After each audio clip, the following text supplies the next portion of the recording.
Hi everyone, you watching unpopular opinion on cricket. मैं हूं बिलाल शाहिद और चैंपियंस ट्रॉफी का हुआ इख्तिताम और कंट्रोवर्सी से भरा ये टूर्नामेंट था। ऑफ कोर्स पाकिस्तान ने इसे होस्ट किया था और फैंस के all over the world mix reactions थे, ऑब्वियसली स्केजुलिंग को लेकर और टीम्स की ट्रैवल हिस्ट्री को लेकर। पर एक टीम के फैंस के reaction through out the tournament same रहे और उनका ग्राउंड भी सेम रहा और परफॉर्मेंसेज भी सेम रही और लग ये रहा था कि हर मैच पिछले मैच का एक्शन रिप्ले है। पाकिस्तान और पीसीबी के लिए एक तरफ तो ये टूर्नामेंट सक्सेसफुल रहा और दूसरी तरफ एक डिजास्टर।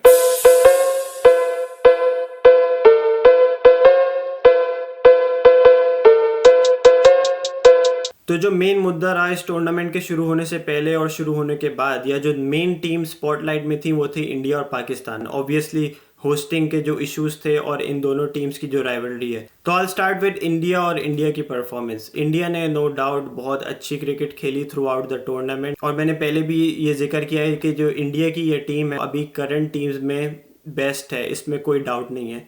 क्योंकि अगर आप उनकी बैटिंग लाइनअप उठा के देखें तो इनसे बैटिंग लाइनअप अभी किसी के पास नहीं है। स्पिनिंग डिपार्टमेंट में अगर देखें तो इनसे ज़्यादा स्पिनर्स किसी के पास नहीं है। अगर आप इनकी फास्ट बॉलिंग की बात करें तो ऑस्ट्रेलिया को अगर हम देखें, ऑस्ट्रेलिया को छोड़ के जो बेस्ट अटैक है मेरे ख्याल से इंडिया का है। बैटिंग लाइनअप इनकी ख़त्म नहीं होती है। 5वें नंबर पे केएल राहुल खेल रहा है, 7वें नंबर पे या 8वें नंबर पे जडेजा आता है। तो एक तरीके से इंडिया जो है वो एक टीम टू बीट बन जाती है। और थ्रू आउट द टूर्नामेंट अगर हम देखें जो इंडिया ने परफॉर्मेंस दी है तो कहीं पे भी जो है वो इंडिया, ऐसा नहीं लग रहा था कि इंडिया प्रेशर में है या दूसरी टीम इंडिया पे हावी हुई है और कहीं पे ऐसा लग रहा है कि इंडिया मैच जो है वो हार जाएगी। थोड़े बहुत अप्स एंड डाउन्स आए। बांग्लादेश वाला जो मैच था वो थोड़ा सा एंड में जाके फंसा। सारे मैचेस एंड तक गए लेकिन किसी भी मोमेंट पे इंडिया ने मैचेस को अपने हाथ से जाने नहीं दिया। तो इंडिया की एबिलिटी पे तो कोई डाउट नहीं है। इंडिया के पास बैट्समैन भी बेस्ट हैं, बॉलर्स भी बेस्ट हैं और इनकी फील्डिंग भी ठीक ठाक है। जो अक्षर पटेल ने इस टूर्नामेंट में फील्डिंग की बहुत ही ज़बरदस्त, उन्होंने क्रूशल मोमेंट्स पे कैचेस पकड़े, रनआउट्स किए और जडेजा की फील्डिंग हमने देखी हुई है। और ओवरऑल अगर हम through out the team fielding देखें तो फील्डिंग एफर्ट भी बहुत अच्छी थी। एक दो प्लेयर्स को अगर हम निकाल दें तो it was a good team effort in terms of fielding. Batting की हम जितनी भी तारीफ करें कम है। मैं यही देख रहा था कि जब ओपनिंग करने आए रोहित शर्मा और शुभमन गिल, तो रोहित शर्मा भी टॉप 10 में, आई थिंक टॉप 5 में है, इसका मुझे कंफर्म नहीं, लेकिन शुभमन गिल नंबर 1, फिर आते हैं किंग कोहली, उसके बाद श्रेयस अय्यर भी टॉप 10 में आते हैं, हार्दिक पांड्या, जडेजा, केएल राहुल एक ऐसा बैट्समैन है जो कि अभी करंट किसी भी टीम के टॉप 4 बैटर्स में वो आ सकता है। तो इससे आप उनकी बैटिंग टैलेंट का और इनकी बैटिंग डेप्थ का अंदाजा लगा सकते हैं। केएल राहुल जैसा classy player, technically sound player जो है वो 5वें या 6ठे नंबर पे उसको खेलना पड़ रहा है। रोहित शर्मा की कैप्टनसी भी अगेन फ्लॉलेस। जब से वो कैप्टन बने हैं ऐसा लगता है कि इंडिया जो है वो हारना ही भूल गई है। हार्दिक पांड्या की जितनी तारीफ करे का मैं, क्रूशल मोमेंट्स पे आके वो इंडिया को हारा हुआ मैच जितवा देते हैं। और स्पिनर्स ने डोमिनेट किया और ऐसा ही होना था, डोमिनेट करना था क्योंकि एशियन कंडीशंस थी। तो इंडिया की ability as a cricket team उस पर तो कोई सवालिया निशान है नहीं। लेकिन जो आईसीसी और बीसीसीआई पिछले 3 4 5 टूर्नामेंट से करती आ रही है उससे जो इंडिया की क्रेडिबिलिटी है उस पर सवाल उठ जाते हैं। स्पेशली इस टूर्नामेंट में हमने देखा कि जो अपोजिंग टीम के प्लेयर्स थे उन्होंने भी सवाल उठाए इंडिया की, जो जिस तरीके से इंडिया ने इस टूर्नामेंट को खेला, एक ही ग्राउंड में एक ही पिच पे। साउथ अफ्रीका के वेंडर डुसन को हमने बोलते हुए देखा कि ये रॉकेट साइंस नहीं है, इंडिया को क्लियर एडवांटेज है। सर एंडी रॉबर्ट्स को हमने देखा क्रिटिसाइज करते हुए इंडिया को, he was saying India can't get everything. Former England players like Nasir Hussain and Mike Atherton were seen criticizing the BCCI और जिस तरीके से उन्होंने इस टूर्नामेंट को लेकर चले हैं स्केड्यूल के लिहाज से। ऑस्ट्रेलियन मीडिया जो कि वैसे ही इंडिया की क्रिकेट टीम और बीसीसीआई के पीछे पड़ा रहता है, टूर्नामेंट ख़त्म होने के बाद वो हाथ धो के इंडिया और बीसीसीआई के पीछे पड़ गए जिस तरीके से ये टूर्नामेंट खेला गया। इवन सर विव रिचर्ड भी देखे सेमीफाइनल के स्केड्यूल को क्वेश्चन करते हुए, जब ऑस्ट्रेलिया और न्यूजीलैंड सेमीफाइनल से पहले दुबई ट्रैवल की, क्योंकि उनको पता ही नहीं था कि सेमीफाइनल में कौन खेलने वाला है इंडिया के अगेंस्ट। तो ये सारी चीज़ें हैं जो इंडिया की जीत को एक तरीके से एक दाग छोड़ देती है उनकी जीत पे। वो जीत को एक वेल डिजर्विंग जीत नहीं कहलाती जो दूसरी कंट्रीज़ हैं उनकी नज़र में। कोई शक नहीं है उनकी एबिलिटी पे। मैंने पहले भी कहा कि इंडिया की ये जो टीम है, आप इस टीम का कैलिबर ऐसे बयान कर सकते हैं कि जो रिकी पॉन्टिंग के अंडर ऑस्ट्रेलिया की टीम खेला करती थी, जो भी टीम उनके सामने खेलती थी उसको ये डर होता था कि आज हम हार ना जाएं।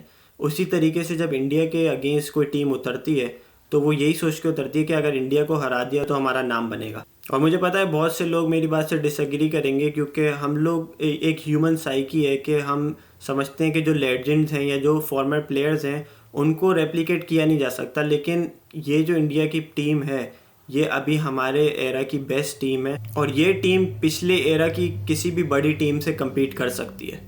इसकी मिसाल यही है कि जब विराट कोहली को लोग सचिन तेंदुलकर से कंपेयर करते हैं तो लोग इस बात को मानना नहीं चाहते, क्योंकि सचिन तेंदुलकर उनका एक चाइल्डहुड हीरो है और उनकी मेमोरीज, उनके इमोशंस उनके साथ जुड़े हुए हैं। तो लोग एक्सेप्ट नहीं कर पाते कि विराट कोहली भी सचिन तेंदुलकर से बेटर हो सकता है, जो कि है। Virat Kohli is the biggest match winner that India has ever produced, even bigger than Sachin Tendulkar, that's a fact. लेकिन ये जो आईसीसी और बीसीसीआई मिलकर इंडिया को एक अनफेयर एडवांटेज दिलवा रहे हैं पिछले कुछ टूर्नामेंट से, ये इंडियन टीम की लेगेसी पे एक बड़ा दाग छोड़ के जा रहा है। पाकिस्तान के नज़रिए से ये टूर्नामेंट एक बहुत ही बड़ा डिज़ास्टर था अगर आप क्रिकेटिंग पॉइंट ऑफ व्यू से देखें, क्योंकि जो जितनी चीज़ें हम इस टूर्नामेंट स्टार्ट होने से पहले सोच रहे थे या स्पेकुलेट कर रहे थे कि वो गलत हो सकती हैं, वो सारी चीज़ें गलत हुई। एक भी चीज़ इस टूर्नामेंट के अंदर पाकिस्तान के लिए क्लिक नहीं कर पाई।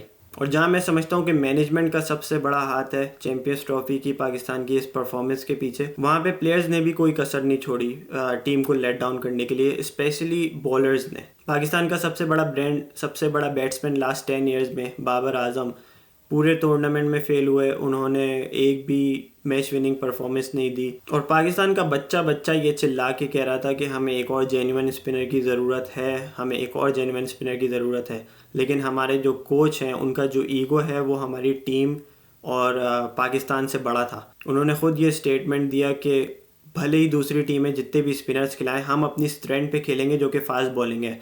और हमने खेला अपनी स्ट्रेंथ पे और आपने देखा क्या हुआ। आकिब जावेद से बड़ा hypocrite I don't think Pakistan cricket में कभी आया है और शायद कभी आएगा। 2023 के वर्ल्ड कप में वो बैठ के सऊद शकील को कह रहे थे कि इनकी टांगों में जान नहीं, इनके बाजुओं में जान नहीं है।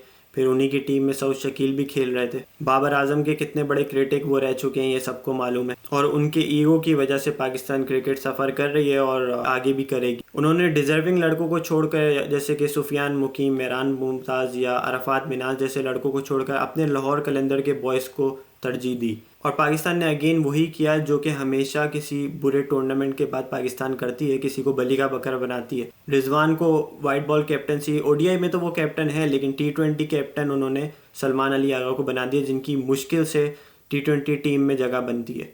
इसका मतलब ये नहीं है कि वो ओडीआई या टेस्ट के बुरे प्लेयर है, बट T20 टीम में सलमान अली आगा की जगह नहीं बनती और उनको हमने कैप्टन बना दिया। ये हमारी टीम का अलमिया है। Rizwan is not a bad captain, लेकिन रिजवान की भी यहाँ पे गलती है कि वो आकिब जावेद और सिलेक्शन कमेटी के अगेंस्ट खड़े नहीं हुए कि मुझे ये लड़के नहीं चाहिए, मुझे स्पिनर चाहिए अपनी टीम में। और फॉर्मर प्लेयर्स का through out the tournament reaction देखने वाला था। ऐसा फील होता है कि फॉर्मर प्लेयर्स खुश होते हैं जब पाकिस्तान हार रहा हो, जब पाकिस्तान जीत रहा हो तो उनको कोई मज़ा नहीं आ रहा होता। अहमद शहजाद हो गए, कामरान अकमल हो गए, मोहम्मद आमिर हो गए।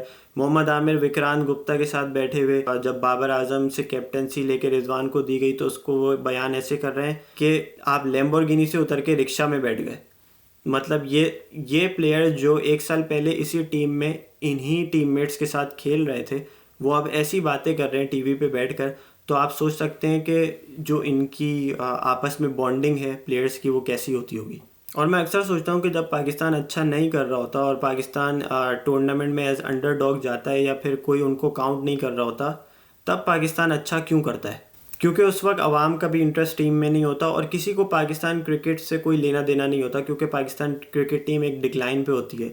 लेकिन जैसे ही पाकिस्तान टीम अच्छा करना शुरू होती है, and as soon as interest start to build up among fans and stakes are high, everybody wants a piece of it. और हर दूसरे इदारे की तरह we end up destroying it. क्योंकि आप देखें पॉलिटिशियंस, मीडिया, फॉर्मर प्लेयर्स, जब हम अच्छा करते हैं तो सब पीसीबी या पाकिस्तान क्रिकेट से जुड़ने की कोशिश करते हैं, और जैसे ही ये सब जुड़ते हैं वहीं पे जो है पाकिस्तान क्रिकेट की बर्बादी शुरू होती है। क्योंकि यही हमारा अलमिया है और यही हम अपने दूसरे डिपार्टमेंट्स के साथ करते हैं या ऑर्गेनाइजेशंस के साथ करते हैं।